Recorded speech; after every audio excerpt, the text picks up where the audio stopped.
Hey, welcome back, people. We are still here. We got our ass chewed out. And like I said, we don't give a shit if you do helicopter shit at your job. Just a public service announcement. So back to what's going on. Dragon in the afternoon on Styling Radio. Just got a text from some girl said, "What's up, Daddy?" Like, "What's up, Chrissy?" So, yeah, letting people know.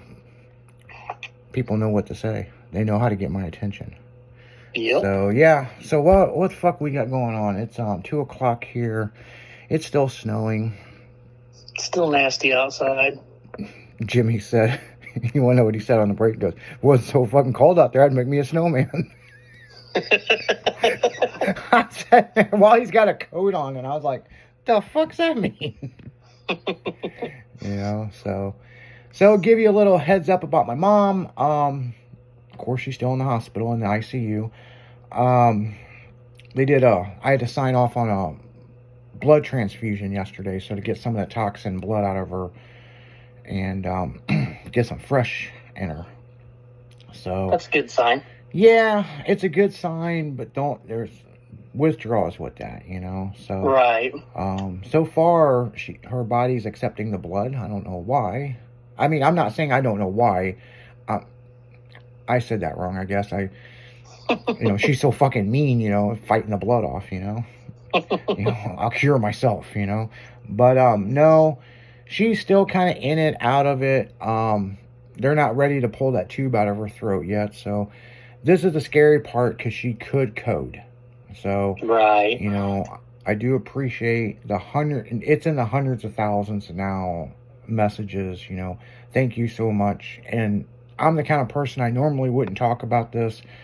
It just so happened I got the message while I was doing the show one day. And so I've got my mom's affairs taken care of. I did talk to my Uncle Mike yesterday. Well, that's good. Haven't seen him since I was a little kid. So me and him was talking back and forth. And what's interesting, a lot of people that personally know me know I do not eat chicken on the bone. And I always say, my parents were separated. My grandma bought a bunch of chickens. That was cool, cutting their heads off and them running around. But then, grandma shows us how to de-gut them and pluck them and check the eggs and with the light and all that shit. And yeah, I don't eat chicken on the bone because of that shit. But apparently my Uncle Mike doesn't either. So, I mean, he's like, got that in common. Yeah, fuck. And he's listening right now down in Kentucky. So that's cool. I sent him the link to the station. He had no idea what I was doing for a living, So what's up, Uncle Mike? Yeah, Uncle Mike. So down there in Kentucky.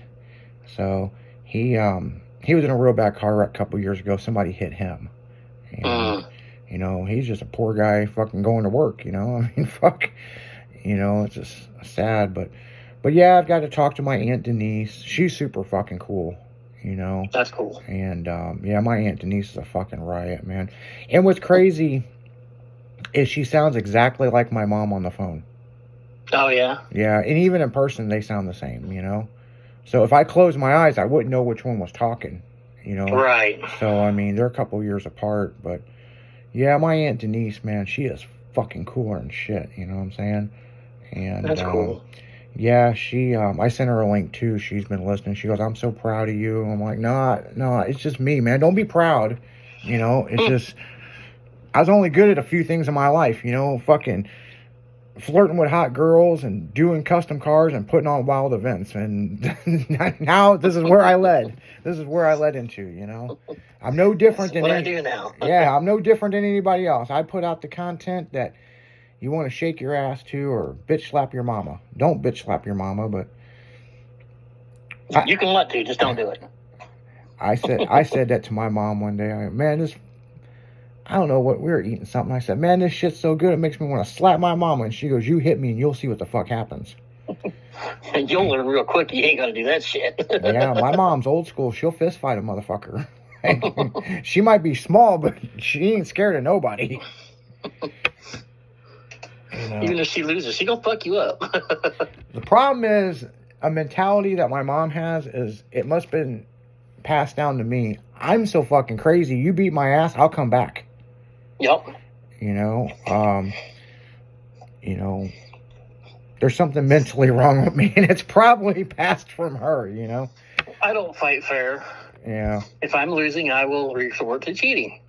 Yeah. know? I mean, I'm not I a don't like to biter. lose. I'm not a biter or anything, but I was also No. I was also brought up, and I hate to publicly say this, if I get in a fight with somebody, I'm not going to wrestle on the ground. Mm-mm. If I knock you down, I'll help you back up, and we're going to go at it again. Mm-hmm. And that's happened a lot when I was younger. I had an employee several years ago. I would say this is probably 2009. Caught him stealing from me. Mm-hmm. Instead of firing him and calling the cops like most people do, I said, we're going to go for a walk. We walked out in the parking lot, and I said, hit me. Well, why I don't want to hit you? I hit him. And he goes, what do I do? Hit me back. We're in a fight. And he got every time I fucking knocked him down, I'd grab his hand. He'd think it's over, and I'd fucking hit him again. He'd fall on the ground. I'm like, you'll never fucking steal from me again. Well, these kids that worked for me, great kids, you know. Mm-hmm. And hell, some of them worked for me in high school and co-opted. So when I say, hey, let's go for a walk, they get nervous. Nope. Yeah, that was back in the day when you could throw a hammer at an employee, fucking get away with it. You can't do that shit now.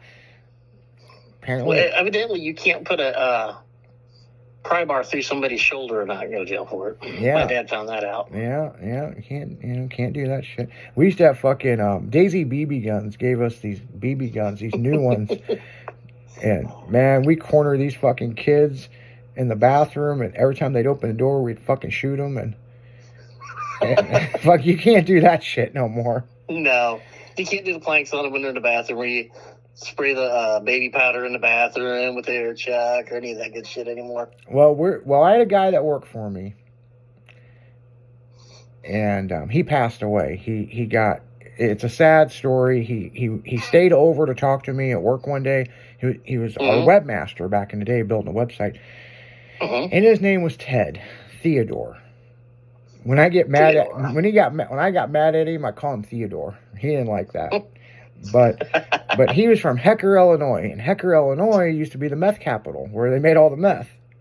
Huh. Now this fucking kid was young, and he had a beard, starting to grow a beard like ZZ Top, and had long hair, and so I called him Meth Head Ted, right? Meth Head Ted. The kid never did meth, but he was a stoner, and then that's the kid I beat with the Gucci baby seat in the showroom. He pissed me off, and I beat the fucking hell out of him. And we had a little dog that I had made because I went to Hobby Lobby, and I got this pattern, and we had extra material from doing cars, and it had this ostrich skin and Louis Vuitton fucking pattern fucking dog, right? And I got the car seat at a fucking yard sale, and I redid it, and it was a Gucci car seat. And it was just something that sat in the showroom. I grabbed that motherfucker and beat him half to death with it. And my employee said every time I'd fucking swing it up high, the dog would fly in the air, but land back in the car seat, and I'd fucking slam him again with it. So it's because he come to work high. And I told him, you come to work high again, I'm going to beat your fucking ass. Well, this time, it was a couple weeks later, he come to work fucking high, and I go, are you high? And he laughed like Beavis and Butthead, and he goes, what do you think, bitch? I'm like, what the fuck you say to me? And I got your bitch. Yeah, and listeners, I used to be really high strung, you know, and I've kind of Me too, but I'm medicated now. Yeah, I've kind of calmed down through the years. But man, I don't know why I grabbed that car seat, and I just started beating his ass with it. He's on the ground. I'm the fucking shop manager. He was trying to pull me off of him, and I was fucking trying to kick him. I'm like, you think shit's funny? It looked like some fucking mafia scene. I didn't even help him up. He started to get up. I hit him with it again. And so I told him, fucking go home. So he went home in his car. It was an Acura Integra, and he was making payments to me on it. So I sent Zach that worked for me to go repo that motherfucker. 4 a.m, he's calling me, waking me up and going, I'm outside his place. They've got it blocked in. But I can get in it and drive forward, but I might mess it up. and break the neon lights underneath and rip the body kit off, but I can get it out of there. He gets this motherfucker stuck, right, on the concrete. Oh, Ted's girlfriend's out there in her panties, yelling and screaming at him, and I can hear this all over the phone. He's like, "Boss, man, what do I do?" And I'm like, "Run, motherfucker, run!" Run, bitch, run! You done got a show. Ted said it took 3 hours of jacking this car up to get it up off the concrete because it went off the end of the fucking. Oh, at the end of the driveway, there was like a drop off. It was like 2 or 3 foot, and it got the car stuck on there, and it's front wheel drive, and you know, tore the hell out of the car, broke the body kit and shit. And so he come into work and he goes, "Can we civilly talk?" I'm like, "Are you high?" And he goes, "Nope, I haven't got high since you sent Zach over." And I got screamed at for 2 days by my girl. I said, "If you can stop smoking fucking weed, you can come back to work." Now, honest to God, what people do after work is none of my business. Right, don't come to work high. Yeah, I just didn't want him fucking high at work. You know what I'm saying? Yeah. I mean, motherfucker driving a forklift might run it into a customer's car or something. Or a bottle of argon gas or anything, you know. Oh, no. Well, there's all kinds of shit in the fucking shop to blow up. Trust me. Yeah. So about 2 months later, on Friday, we kind of have a quick little company meeting. Everybody gets their paychecks. I always have a case of beer. Everybody drink a beer and go home, right? Uh-huh. Well, this is interesting. We're at the end of the fucking meeting, and I go, "Anybody else got anything to say?" And fucking Ted mouths off, "Well, I got something I want to bring up with everybody. I haven't got high in 2 months since I was brutally abused by a car seat." And I can see clearly now. Like, the clouds are gone, and man, I'm pretty smart fucking guy. I looked at him, I didn't even know. I wanted to go get the car seat and beat his ass again. And I was like, seriously? But then, you know, a couple months later, he stayed after work, and I was in a meeting. He should have left at fucking 6 like everybody else, and he stayed till 9, and on the way home, he had a 240. We were getting ready. It was a drift car. He was getting ready to put the cage in it, right? Uh-huh. And a drunk driver hit him head on. Oh, and, shit. Me and his aunt's the only one that spoke at his funeral. Thousands of people come out to his funeral. We were shut down. My shop, I shut it down for an entire month. I was that upset. Damn. Customers didn't bitch. They understood. They said, "Hey, when you come back to work, come back to work." And right. Finally, my crew chief, Doug, and Ricky Bobby called me and said, "Hey, we're going to open the shop back up. You just take your time." And a couple days later, I come back in there. But yeah, it really tore me up about Ted. I bet. And because of Ted is how I got the booking at the gathering. Because he had seen ICP at Pops and gave Violent J one of our DVDs of Slick Chick. Huh. And then Ted had passed away, and then Violent J called me about a booking, and I thought it was a prank. Right. And nope, the motherfuckers paid me $100,000 to come in there and fucking do my thing, and you know, been going on for quite a while. We don't do the new gatherings when they moved it out to Ohio, so they've offered more money for me to come do it. Some things I think should be retired in Cave and Rock, you know. Right. But I did a fuck ton of gatherings, and man, the Juggalo Nation, whoop whoop. You know, love you motherfuckers, man. I mean, really good people, you know what I'm saying? Neither know the government says they're a gang, you know. You know, I never seen a gang pull over on the side of the highway to fucking help you when you have a flat fucking tire, you know. No. So yeah, I mean, fucking gangbanger. Yeah, fucking gangbangers, you know. Yeah. Yeah, the gathering, man. There's always good times at the gathering, but you know, I don't know, you know.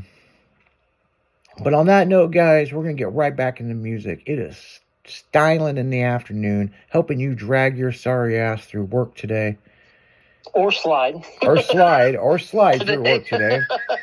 You know, I feel sorry for these motherfuckers out in Ohio Valley. Man. Yeah, they're getting a lot more than we are. And they're getting the fucking rain, and it's freezing. So yeah, but it's wintertime in the Midwest. So on that note, guys, we're getting right back into music. Dragon in the Afternoon on Styling Radio. Stay tuned. We'll be right back.